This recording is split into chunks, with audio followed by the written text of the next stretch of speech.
벌써 마음을 만지다, 영혼을 만지다 마지막 시간입니다. 네, 우리의 마음을 만지시고 영혼을 만지시고 새 힘과 능력을 허락하시는 그 하나님의 손길을 오늘도 깊이 경험하시기를 주님의 이름으로 축원합니다. 아멘. 제가 전도사였을 때요, 굉장히 오랜 시간 동안 함께 사역을 했던 집사님이 한 분 계십니다. 그분을 제가 지금도 이렇게 딱 떠올리면요, 어린이 예배였는데도 불구하고 정말 일어나서 막 기쁨으로 찬양하셨고요, 온 힘을 다해서 기도하시고 또 말씀을 들으셨던 그런 기억이 굉장히 생생합니다. 당연히 전화신방도 매주 정말 성실히 하셨어요. 아이들에게 꼭 기도해 주시고 그 친구들이 어떻게 살았는지 꼭 물어봐 주시고, 그래서 저희 부서에서 그리고 또 교회에서요, 어린이들에게 참으로 신앙의 본이 되는 선생님이시다라는 평가가 굉장히 자자했던 그러한 분이십니다. 그런데 집사님께서는 오랜 시간을 경제적인 어려움 가운데 계셨습니다. 이분이 연극을 하셨던 분이신데요, 배역이 생겨서 좀 좋아지나 싶다가도 다시금 어려움이 찾아오고는 했습니다. 지금으로부터 몇 년 전에 함께 저녁 식사를 할 기회가 생겼었는데, 그 당시가 저와 만나기 바로 몇 달 전, 그 전이 집사님께서 가장 지독한 어려움 가운데 있었던 때였습니다. 그 몇 달 전이요, 그동안에 겪어보지 못했던 그러한 경제적 어려움에 비할 수 없는 가장 어두운 시기였다고 해요. 그런데 마침 그때가 이 특별 새벽 기도회 기간이어서 이 특별 새벽 기도회에 이분이 너무 참석하고 싶으셨던 거예요. 그런데 주머니에는 교회까지 이동할 수 있는 그러한 그 차비가 전혀 없으셨다는 겁니다. 늘 도움만 받기만 했던 것 같아서, 교회에서 많은 분들에게 늘 도움만 받았던 것 같아서 교회 차량이 오지 않는 이곳까지 좀 와주세요 라고 말씀드리기도, 그렇게 부탁드리기도 좀 어려웠고, 부탁드리면 당연히 오실 텐데 그게 이제 너무 미안하셔서, 그리고 함께 신앙생활 하셨던 교인분들에게도 이 상황을 알리시기가 좀 민망하셨다라는 겁니다. 그래서 그때가 겨울이었는데요, 겨울이었을 당시 그 컴컴한 새벽에 하루 1시간 이상을 이 어둠을 헤치면서 예배를 드리려고 교회까지 걸어가셨다는 거예요. 아파도 안 되고 추워도 안 되고 먹고 싶은 것이 생겨도 안 되고, 그때는 왜 그렇게 별일도 아닌데 그렇게 자격지심이 생기던지, 평소 같으면은 그냥 너무 당연해서 넘어갈 수 있는 그러한 누군가의 말 한마디에 그렇게 상처를 받곤 하셨답니다. 여러분, 약함의 상황 속에서는 원치 않은 저절로 상처가 되는 말들이 있잖아요. 그런 상황들이 있잖아요. 이분이 그거를 계속 겪으셨던 거예요. 그런데 물론 우리의 대화는 여기서 끝나지 않았습니다. 그분이 정말 예수님을 믿는 믿음의 사람이었거든요. 믿음의 그 집사님이셨습니다. 그분이 이 한마디 말씀을 남기셨습니다. 그런데요, 목사님, 제가 그때 그 일이 있었기 때문에 약한 사람들을 세워줄 수 있는 강함이 제 안에 생겼어요. 하나님 아버지의 마음을 아주 조금 더 잘 알 수 있을 것 같아요. 여러분, 참 믿음의 사람들의 삶은 아이러니합니다.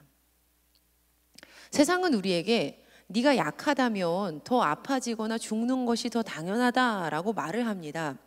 그래서 자신의 약함을 직면하는 많은 현대인들이 스스로의 생명을 하찮게 여겨버리기도 합니다. 그들은 약함이라는 구렁텅이 속으로 더 떨어지는 것이지요. 하지만 믿음의 사람들은 그렇지 않습니다. 다윗은 그 누구보다도 약한 사람 중에 한 사람이었습니다. 그는 이새의 8번째 막내 아들이었고요, 사무엘이 이스라엘의 2번째 왕을 세우기 위해서 만든 자리에도 초대받지 못했던 사람입니다. 그가 했던 일은 당시 하층 계급만, 그 하층 계급이 가지고 있었던 직업 목동이었습니다. 또 인생의 오랜 시간 동안 한 나라의 왕이었던 그 사울이라는 그 어마어마한 힘을 가지고 있었던 그 사람의 창칼을 피해서 도망해야만 했던 도망자였습니다. 결국에는 사무엘상 22장 1절에 이르러서 성경은 그가 도망을 치다가 갈 곳이 없어서 끝내는 아둘람 굴속으로 몸을 피했다라는 말씀이 나옵니다. 그런데 저는 이 부분의 말씀을 읽을 때마다 늘 가슴 한편이 찡합니다.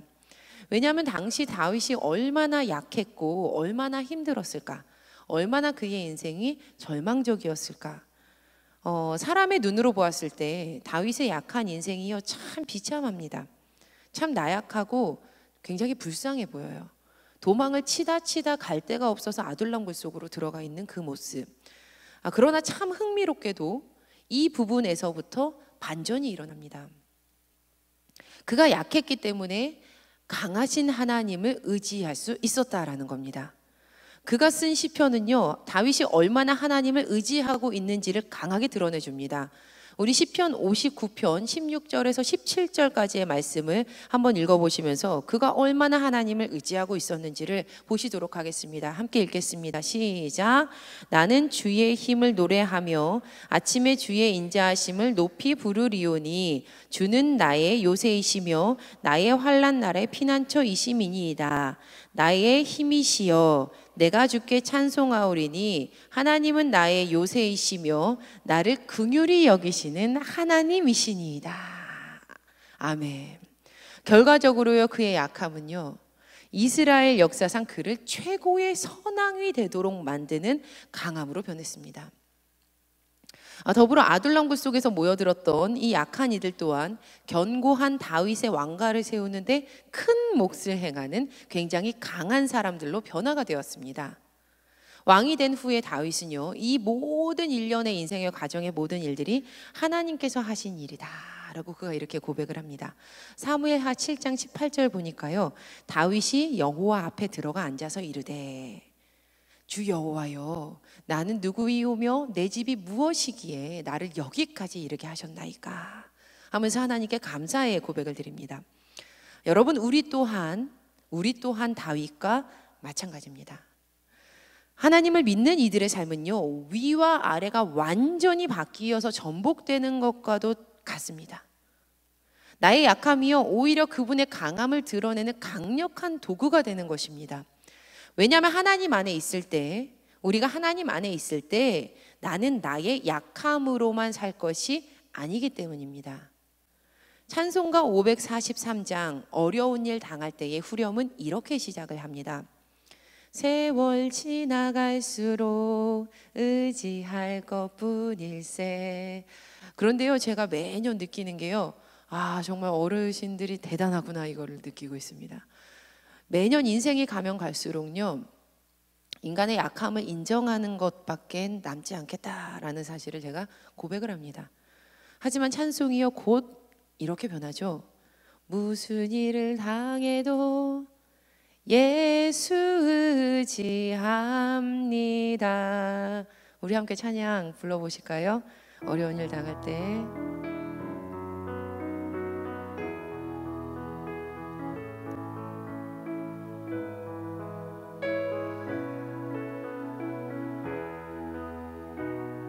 어려운 일 당할 때 어려운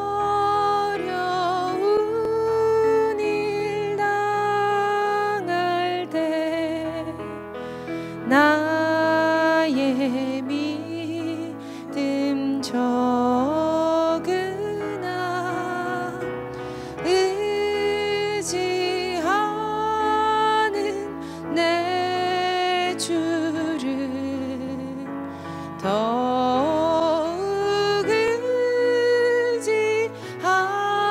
세월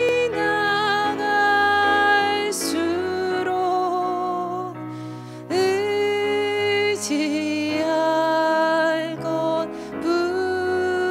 것뿐일세.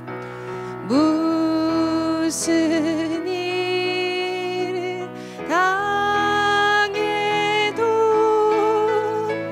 예수 의지합니. 세월 지나갈수록 세월 지나갈수록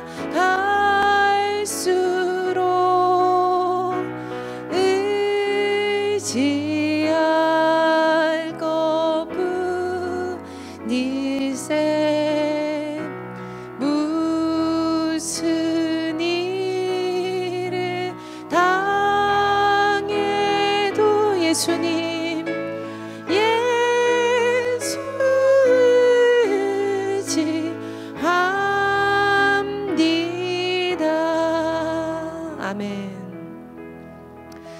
사탄은 내가 약하면 내가 더 아파지거나 더 죽어야 마땅하다라고 말합니다.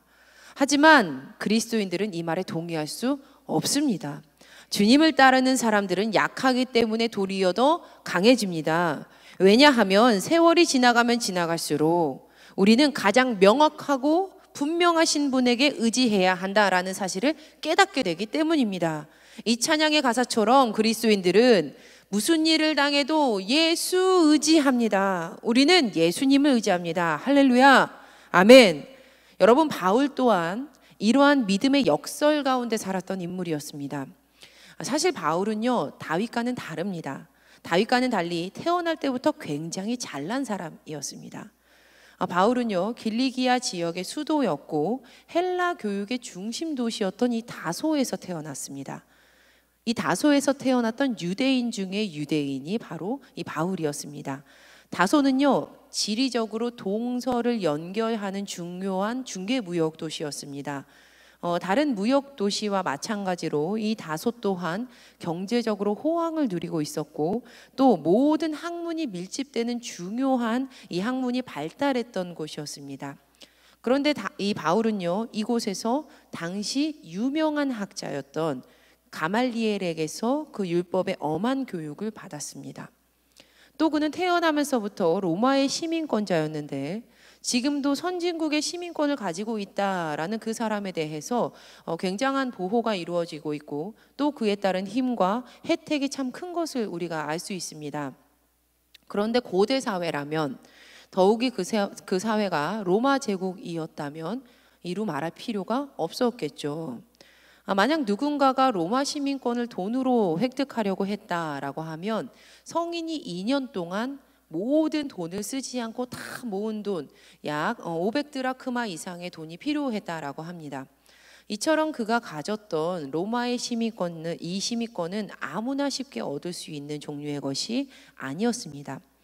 이렇게 바울은 다소 뼈대 깊은 내력과 명성을 가진 유대인 가문에서 태어났고 굉장히 유명한 교사였던 그 가말리엘 아래에서 당대 최고의 교육까지 받았던 사람이었습니다. 문맹이 많았던 그곳 가운데서 그가 그렇게 공부했다는 것 자체가 그에게는 힘이었습니다. 바울은 부족한 것 없이 다 가진 것처럼 보입니다. 그래서 그에게 강력한 힘이 있는 것처럼 보입니다. 하지만 이렇게 아무리 강해 보인다 할지라도 사실 바울도 다윗과 마찬가지로 약한 인생이었습니다. 그는 고린도후서 12장 7절에서 자신의 인생에 대해서 이렇게 평가를 하고 있습니다. 고린도후서 12장 7절 말씀, 여러 계시를 받은 것이 지극히 크므로 너무 자만하지 않게 하시려고 내 육체의 가시 곧 사탄의 사자를 주셨으니 이는 나를 쳐서 너무 자만하지 않게 하려 하심이라. 바울은 자신의 인생에 사탄의 사자가 있다라고 말을 합니다. 그에게는 사탄의 사자라고 불릴 만큼 그를 굉장히 괴롭게 만드는 육체의 가시가 있었습니다. 학자들은 그가 심한 안질이나 간질을 겪었을 것이다 라고 주장을 하는데 심한 안질 때문에 항상 눈곱이 끼어 있었을 것이다 라고 주장하기도 하고요. 더불어 갑자기 간질 발작을 일으키기도 했을 것이다 라고 말합니다. 그래서 바울은 자신의 인생에서 쉽게 뽑으려 하지만 뽑히지 않는 그 인생의 약함 가운데 직면을 하게 되었을 때 그것이 떠나가기를 위해서 주님께 간절히 3번을 기도를 합니다. 고린도후서 12장 8절에 그가 이렇게 말합니다. 이것이 내게서 떠나가게 하기 위하여 내가 3번 주께 간구하였더니. 하지만 그 기도에 대한 하나님의 응답은 노였습니다. 안 돼, 없어 였습니다. 덧붙여서요, 바울이 글을 잘 쓰긴 했지만 말이 어눌했다라는 주장도 있고요. 그리고 그의 외모가 키도 굉장히 작고 머리카락도 없었다, 볼품 없는 외모를 가지고 있었다라고 말하기도 합니다. 심지어 이 바울에게는 그를 인정하지 않는 무리들과 그의 생명을 빼앗기 위해서는 나는 밥도 먹지 않고 그를 쫓아다닐 것이다 라고 맹세했던 암살단도 붙어 있었습니다. 우리는 다윗과는 달리 많은 것을 가지고 태어났던 바울이었지만 그에게도 약함이 있었다라는 이 사실을 통해서 모든 인생의 이치를 깨닫게 됩니다. 아, 그렇구나. 사람의 눈에 아무리 잘나 보이는 인생처럼 보여도 저 사람은 정말 고민 하나 없는 것처럼 보인다 할지라도 온전하게 강한 사람은 아무도 없구나. 모든 사람이 약하구나. 인간은, 사람은 한낱 유한한 피조물일 뿐이구나.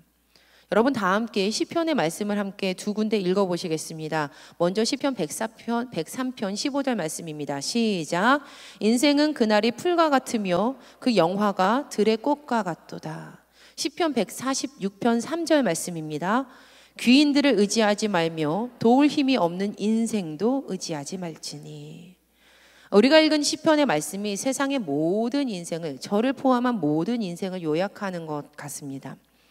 하지만 하나님 안에 있을 때 우리의 약함은 여기서 끝나는 것이 아니라 하나님의 강함이 드러나는 시작점이 됩니다. 오히려 나의 약함은 그분의 강함이 드러내는 강력한 도구가 되는 것이죠. 이제 하나님의 음성을 들은 바울이 자신의 인생을 직면하고 하나님의 음성을 들었던 바울의 고백이 달라집니다. 고린도후서 12장 9절에서 10절 말씀입니다. 함께 읽어보시겠습니다. 나에게, 시작. 나에게 이르시기를 내 은혜가 내게 족하도다. 이는 내 능력이 약한 데서 온전하여 짐이라 하신지라. 그러므로 도리어 크게 기뻐함으로 나의 여러 약한 것들에 대하여 자랑하리니 이는 그리스도의 능력이 내게 머물게 하려 함이라. 그러므로 내가 그리스도를 위하여 약한 것들과 능욕과 궁핍과 박해와 곤고를 기뻐하노니 이는 내가 약한 그때에 강함이라. 할렐루야. 아멘. 9절에서 약한이라고 번역이 된 이 헬라어는 아스데네이아입니다. 힘이 굉장히 약하고 부족해서 생기는 몸이나 마음의 나약함과 도덕적인 연약함까지 포함되는 단어가 이 아스데네이아입니다. 그러니까 이 아스데네이아는, 이 약함은, 바울이 말한 약함은 모든 인간 영역 안에 속해 있는 연약함을 뜻하는 겁니다.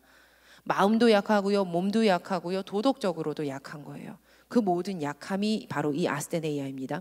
그런데 반대로요, 이 9절의 능력으로 번역이 되고 10절의 강함으로 번역이 되었던 이 헬라어의 동사 원형은요, 디나마이입니다. 디나마이. 뜻은요, 할 수 있다, 가능하다, 능력 있다 라는 이 뜻으로, 이것은 인간의 능력 외부에서 생겨나는 전능적인 영역의 힘을 말하는 것이 바로 디나마이입니다.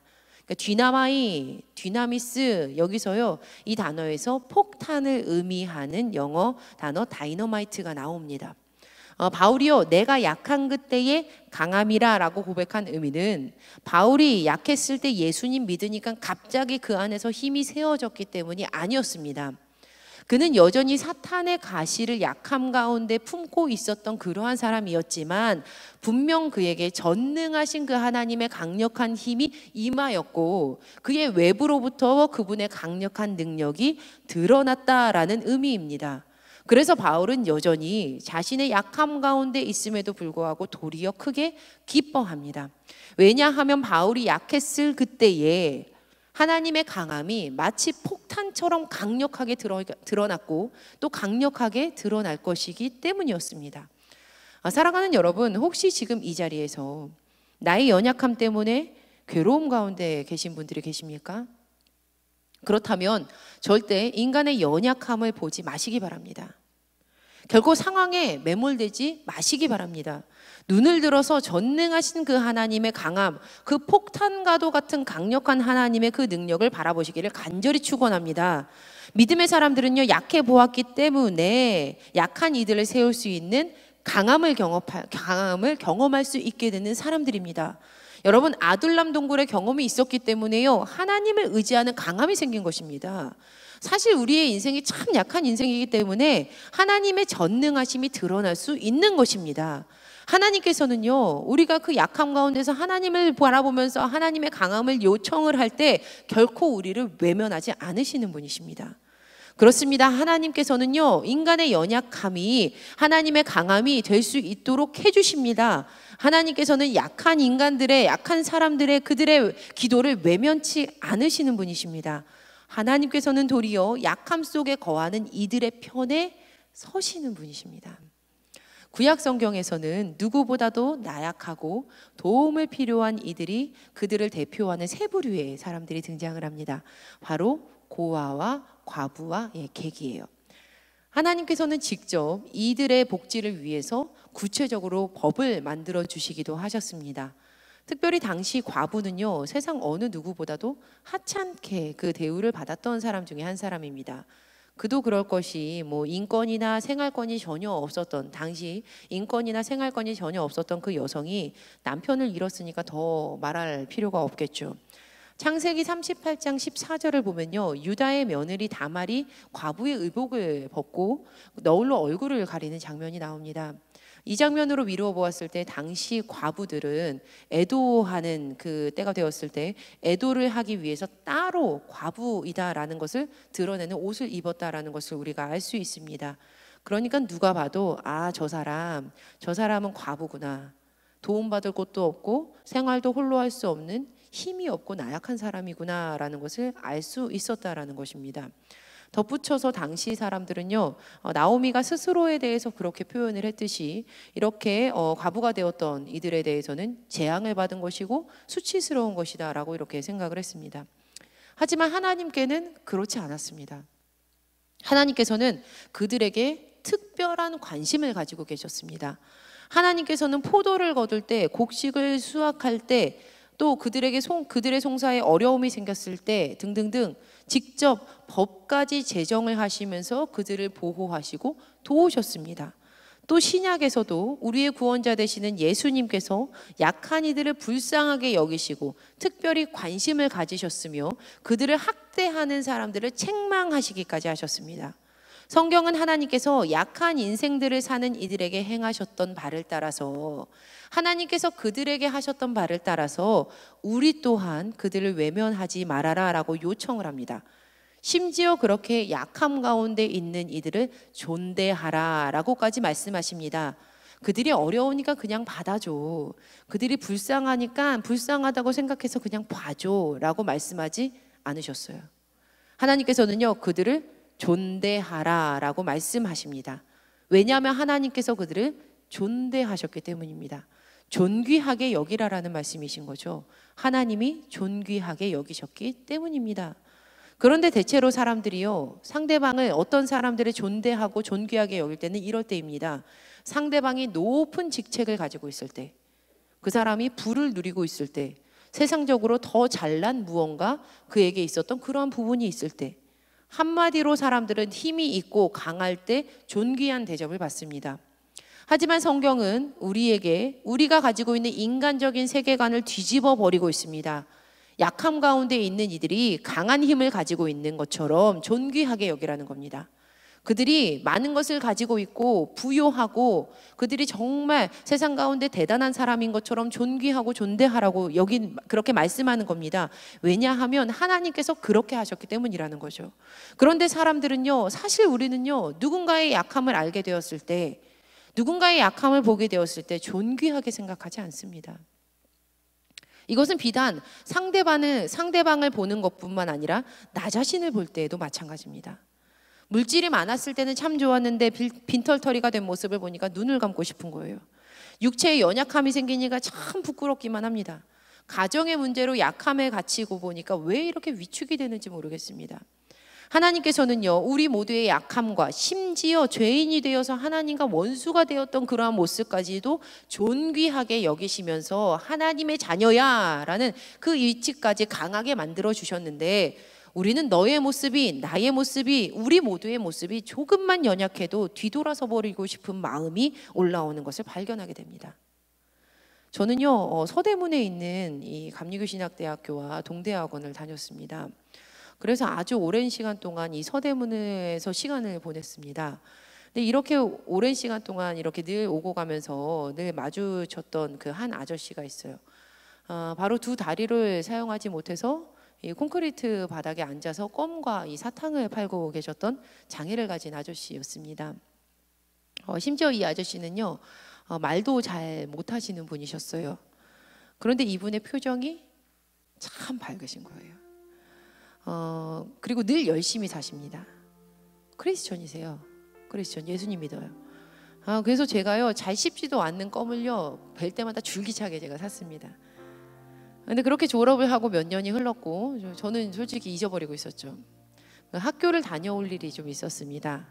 일처리를 이제 학교에 가서 이렇게 다 마치고 집으로 돌아가려고 이렇게 횡단보도 앞에 이렇게 딱 서 있는데 저기 멀리에서 양손에 이렇게 슬리퍼를 끼고 바닥을 이렇게 기어오는 한 사람이 이렇게 눈에 보이는 거예요. 그래서 제가 그 아저씨인가? 저 아저씨 어떤 분이시지? 그분이신가? 라는 생각이 들었습니다. 좀 긴가민가 했어요. 왜냐하면 늘 평소에 앉아 계셨던 그 자리가 있었는데 그 자리가 아니라 좀 다른 데서 뵀거든요. 우리의 거리가 이렇게 좁혀졌고 제가 전보다 더 많이 이게 연세가 들어서 이제 늙으셨지만 그 껌을 팔고 계셨던 그분이셨음을 제가 확신할 수 있었습니다.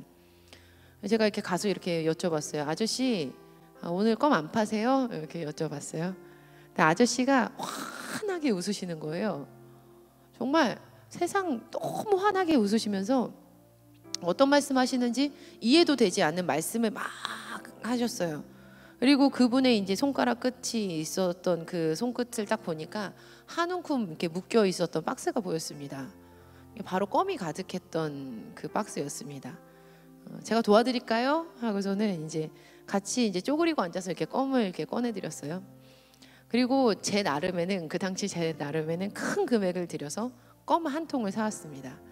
좀 가지고 있고 싶었는데 아직 그 껌이요 지금은 제 기억 속에만 남아 있어요. 왜냐하면 제 동생이 그것도 모르고 오자마자 이렇게 껌을 이렇게 씹어가지고 다 먹어버린 거거든요. 그래서 노란색 뭐 땡시 후레쉬 껌이 아직도 기억이 나요. 근데요 당시 제가요 그분에게 도리어 큰 도움을 받았습니다. 그 당시 제가 하나님께서 저에게 참 많은 거 주셨는데 그럼에도 불구하고 하나님께서 나의 강함이 되시는 것을 보지 못하고 나의 약한 부분에만 몰두되어서 제가 하나님을 향한 눈을 감고 있었을 때였거든요. 그래서 스스로를 존대하며 존귀하게 여기지 못했습니다. 제가 제 자신을 그렇게 여기니까요 이웃도 존귀하게 여길 수가 없는 거예요. 그런데 그 아저씨는 추운 바람 속에서도 여전히 자신의 삶을 밝게 열심히 살아내고 계셨던 거예요. 그분은요 절대 약한 분이 아니셨습니다. 가지고 계신 것이 저보다 참 많이 부족하다고 보여질 수도 있는 이런 상황 가운데서도 끝까지 열심히 살고 계시더라고요. 근데 저는 그분의 모습을 통해서 삶의 약함 속에서 사실은 강한 하나님을 의지했을 때 그 강하게 역사하시는 하나님의 위로를 받았던 것이었습니다. 사랑하는 여러분, 하나님 안에 살고 있는 우리의 약함은요 절대 부끄러움이 아닙니다. 왜냐하면 주님의 자녀들의 약함 끝에는요 하나님의 강하심이 시작되고 있기 때문입니다. 우리는 이 땅을 살아가지만 이 땅에서만 살 사람들은 아닙니다. 주님의 자녀들은요 세상을 살면서 늘 부족하다, 늘 모자르다, 늘 약하다 이렇게 생각하며 살아갈 수 없습니다. 만약에 세상을 살아가면서 늘 부족하고 약하다, 내가 늘 부족하고 없다라고 생각되어서 스스로가 싫고 가족도 싫고 이웃이 싫고 나의 삶이 존귀하지 않고 이웃의 삶이 존귀하지 않다고 그렇게 느끼신 분이 이 자리에 계시다면요 오늘 이 시간 다시금 하나님을 바라보시기를 간절히 축원합니다. 바울은요 이렇게 고백합니다. 우리의 고백이 되어서 함께 바울의 고백을 우리의 고백으로 고백해 보도록 하시겠습니다. 시작. 그러므로 내가 그리스도를 위하여 약한 것들과 능욕과 궁핍과 박해와 공고를 기뻐하노니 이는 내가 약한 그때의 강함이라. 할렐루야. 아멘.